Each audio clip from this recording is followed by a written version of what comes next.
What's good, YouTube? It's your boy, Blue Blood Sports TV, back at y'all with another one.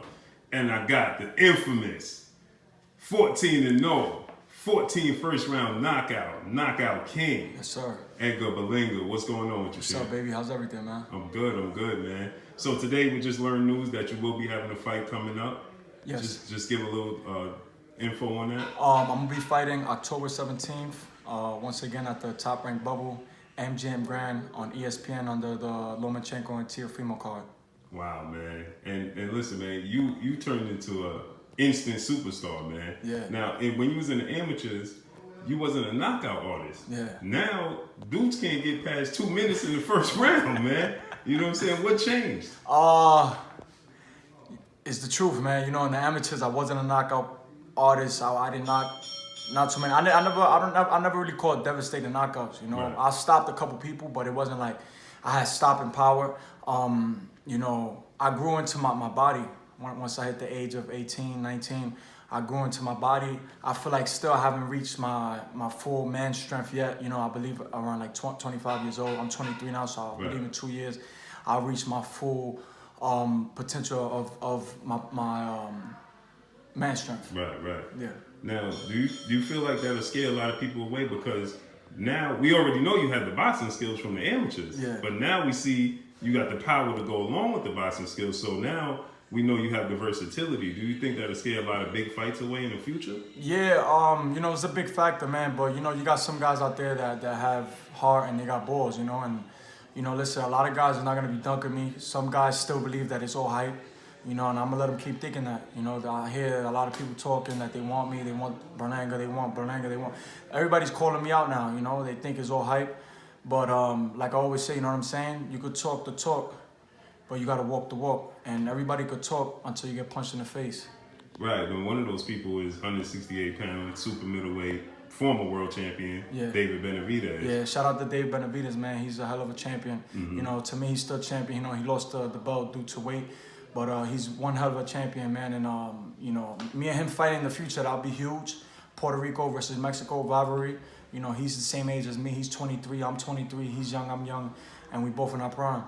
And what you think about losing the belt on the scale, man? I'm an advocate. I don't think that should be the case. A fine, you know what I mean? But losing the belt, that's something you work hard for. Yeah, it just comes with discipline, man. You know, discipline within himself and his team as well. You know, and at that level, man, you can't make those mistakes because once you're a champion at that caliber, you know, all the tension, all our eyes is on you. So you can't make no mistakes, man, because any little mistake that you make at that level, they'll tarnish your career. You know, they're gonna throw you on the media. They're gonna bash you, saying you're undisciplined on it. But you know, hey, he came out with the win, with the victory. I think he stopped the dude in the 10th round. Mm-hmm. You know, and big up to him, man. And another guy at 168, Caleb Plant. What you think about Caleb Plant? I like Caleb Plant too. You know, he's one hell of a champion as well. You know, that's a big fight for me in the future as well. Like I said, right now, I'm gonna just keep knocking everybody out, keep doing my thing, man, keep shining. You know, I'm on my pace, on God's speed, man. You know, and when that time come, I'm gonna be ready for everybody. Now, like you said, you're young, and you got a lot of people behind you, right? Yeah. Your name is huge within the sport of boxing, and like you said, you're only 23 years old, and you're a knockout artist. Yeah. How do you stay so disciplined? Because I'm watching you in the gym, I see you disciplined. Your weight look like you on weight right now. You know, how do you stay so disciplined being so young with all of the, you know, distractions out there and instant gratification? We want to see, like you said, we see in your knockouts and automatically the fans, the boxing world, the boxing pundits, the media, I want to see Edgar in there with him. How do you stay so disciplined? You know, it just comes with a good team. You know, I got a very strong team, man, and they discipline me, and especially my dad and my mom, man. That actually comes from home, you know, with the discipline and listening to your parents. You know, and me growing up, you know, I always listened to my mom, I always listened to my father, you know, so when I became a man, I stuck with that discipline, man. You know, and hey, you know, I'm still young, I make mistakes, you know, nobody's perfect, man. I made tons of mistakes, man, but at the end of the day, I know it's my goal, I know where I want to go, and I know what it takes to get to where I got to get to. You know, listen, man, you see Floyd Mayweather, you see Canelo, you see Manny Pacquiao. These guys work extremely hard to get to where they at. You know, and I'm nowhere near where they at right now, where I want to be. So I just got to stay disciplined, man, and that's just staying in the gym and staying on weight, man. And now, another thing is with your power, how do you not fall in love with the power? Like everybody said, you know, like Deontay Wilder, he got so much knockout power. It's like, you know, people think automatically he don't have boxing skills now because, you know, one touch and you're gone. What you was proven to have these boxing skills in the amateurs and now moved up to the pros, you showing the power. How do you not fall in love with the power and continue to just hone your skills? Like I said in the gym, you know, working with Uncle Dre, you know, Uncle Dre always tells me, keep boxing. So we're going to keep boxing, keep using that beautiful jab. You know, in the gym here, nobody don't see, you know, the sparrings. You know, I'm a boxer, man. I'm a boxer puncher, you know, but I like to stick with the boxing, man, because I know at the end of the day, like I always say, the first round stuff is going to be over very soon. You know, there's going to be a fighter that's going to take me to the second, the third. It's going to take me into deep waters, and I might have to show my boxing skills, man. And I just want to be 100% prepared for it when the time comes. Now, do you think a guy like David Benavidez, because it seemed like he had issues sticking at 168? Yeah, I look at him and I'm like, damn, how the fuck he make 168? That dude's huge. Right. You know, he's big. You know, he has a big frame. Right. But I don't know, man. Let's see. By the time I get to that stage where I'm the mandatory for either WBC, WBO, whatever weight class, whatever belt. I hope that he's at 168, but it looks like he's going to be going up to 175. Now, do the team, your team, and the promoters, the top rank, are they looking to push you faster, or you know how does that work as far as the business part of it? Yeah. I told Bob, you know, let's just keep moving how we moving. You know, I told Bob, I told Carl, you know, I told Bragum and my team knows. You know, I just want to keep moving how I'm moving. You know, keep stepping up each fight little by little, man. And eventually I'm going to get there. You know, I want to continue to build my brand, you know, and that's EB the Chosen One. I want to continue to bring my fan base in New York and in Puerto Rico. I want to be able to grasp the whole island where when the time comes that I'm main event, I could be able to sell out the Madison Square Garden not having to fight a big name, you know, because that's when this comes in. Right. When you brand yourself the right way, when you put yourself in a position where to become that superstar, you could ask for whatever you want, and that's just how we're going to do it, and that's how everything's going to play out. And when we get to that level where I'm fighting the championship level, it's not going to be no 80-20. Nah, it's going to either be 50-50. Everything's going to be even, or I'm going to be on the A side. Now, we see there's legends that come from the island of Puerto Rico. Yeah. Tito Trinidad, you know, Miguel Cotto, most recently right now, Danny Garcia. Yeah. You know, Danny Garcia fought in Puerto Rico. Is that something, one of your goals? Yeah, hell yeah, that's my brother, man. I was just with him like 2 weeks ago in Miami at his mansion. Shout out to Danny, man.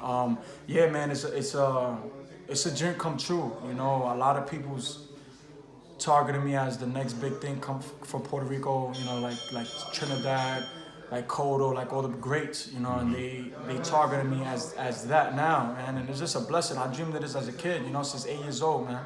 Right. I've been dreaming of this. You know, and now that I'm in a position to become Puerto Rico's #1 future Hall of Famer, man, it's a blessing. Now, speaking of Danny, he got a big fight coming up November 12th, November 21st, man. Yeah. How you see that fight playing out? I told Danny in his mansion, I said, D, you gotta work hard, man. You know, 'cause a lot of people's doubting you. You know, and I stick to my people. You know, I love, you know, all the brothers out there, man. But at the end of the day, you know, Danny's my brother, man. He's my blood, so I'm gonna roll with that, man. But you know, I told him, you know, you gotta work hard. Right. You know, November is right there. He's working right now. You know, and I just hope that he comes out with that victory, man. And I'm expecting fireworks in this fight because Errol Spence feels like he got a chip on his shoulder due to the fact that people don't think that he's gonna come back the same after the car accident. Yeah. And not too many people feel like Danny could beat Errol, so they both have huge chips on their shoulder. Yeah, it's 50-50 right now. Right, so it can only make for a huge clash. Yeah, exactly. So the business of the part of the sport of boxing, man, is that something that you worry about in the sport of boxing? Because we see guys like Terrence Crawford struggle to get big fights, you know. Everybody wants to be the mega star and the pay-per-view star. How does that work with Edgar? Man, I'm just different. You know, I got the charisma. I got the it factor, and that's the difference. That's the major key right there. You know, I got the whole New York behind me, the whole New York City behind me. I got celebrities already behind me. I'm only 14-0. You know, I got big celebrities behind me already, man. So that just goes to show that when the time comes, man, I'm going to be a big ticket seller in Vegas or in New York, you know, and that's just it, man. I got my aura is just different, you know. I'm a knockout artist, and that's what people like to see. When Tyson fought Tyson sold out arenas, you know, and that's just with me too. Like when I fight in New York, I bring the whole city out, man. And you got the best of both worlds because you from New York, and you got the Puerto Rican island behind you. Yeah, exactly. So I got best. Yeah, like you said, I got best of both worlds. You know, I'm from Brooklyn. I'm from the hood, man. You know, so I got my brothers with me. Right. You know, I got the brothers from the projects with me. Then I go to Puerto Rico and just my whole family, just everybody out there supports me. So man, it's a blessing, man, to see your growth, to see your future as a fan. Yes, sir. It's it look bright for you. You know what I mean? So salute to you, champ. I appreciate you. Let the fans know where they can find you. Hey, listen, man. You can follow me at my Instagram, real Edgar Berlanga, Facebook, Edgar Berlanga, and Twitter, Edgar Berlanga Jr. Listen, for all the fans, all the supporters around the world, keep supporting me. I'm gonna continue to fight for you guys, man. I'm fighting October 17th once again on ESPN. Tune in. It's gonna be fireworks. And before I let you go, one more thing. You in shape right now. Yeah. In New York. I'm from New York. You from New York. It was tough times at one point in time dealing with this the virus. And how do you stay in shape with the gyms closed and things of that nature? I ain't gonna lie, man. I shot up and weight a little bit, and it was tough, man. You know, it wasn't the same. You know, I was home. I was doing little workouts at home, but it wasn't the same, man. I was a little stressed out. You know, for a good like 2.5 months, man. I was stressed. You know, but then I got the call from Top Rank that they're gonna be bringing back boxing, and they put me on the July 21st, my previous fight. You know, and I was just happy, man. I got in the gym right away. Thank God, Pops knew a guy in Brooklyn that has a gym. He opened it up for us, man, and we got to it. Right. Okay, Pam. I appreciate you, champ. Thank you, man. I appreciate it. Yes, sir.